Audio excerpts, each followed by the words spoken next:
A previous patient, Devin Carter, played by How to Get Away with Murder veterinarian Jack Falahi, reappears in the season 11 autumn finale. And he's still as evil as ever. When we last saw him, he and his abused wife, Faye, were leaving Gaffney. Faye chose to return home with her husband, despite Lennox's discovery that she was being abused, turning down any assistance or resources Lennox attempted to provide. Devin arrives to Gaffney by himself this time. He tells Ripley that he cut his arm and struck his head on the glass during a brawl at a recreational hockey game. Ripley and Lennox don't believe the story because they are aware of his past.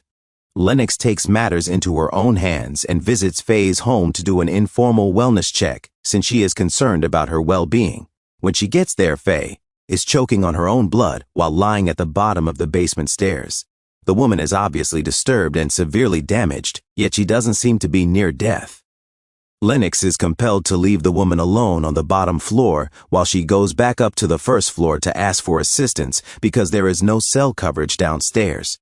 She anticipates the worst when she hears a door slam on her way up. Has Devin come home? When Lennox gets to the top level, he discovers it's only the wind. A storm that is affecting the entire city is flinging the rear door open and shut. She turns around, relieved, prepared to go make the call. At that moment, she recognizes him as Devin. Just as the show is about to end, he pistol whips Lennox, causing her to fall to the ground. Gaffney becomes flirtatious. The rest of the hospital is occupied with flirting while Lennox deals with her terrifying ordeal. Frost first requests the phone number of Chicago fire medic Novak.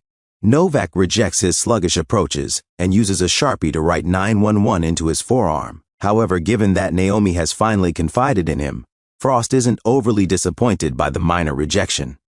She tells him that she regrets turning down his proposal last week and that she has been attracted to him for a long time. But she makes it clear that this isn't a confession of love, and she even urges him to go after Novak. Dr. Kingston later helps Archer with a surgical procedure. The two converse briefly over a few cuts on a lifeless body. After asking Archer whether he is single, Kingston inquires as to if he would mind listening to some music. The two make eye contact as the music starts to play, but their masks cover the rest of their faces, making it even more sexually suggestive. They seem to have a lot of chemistry to discover, but there might be an obstacle in the way. According to Kingston, she has never desired children. She is unaware that Archer would soon become a father.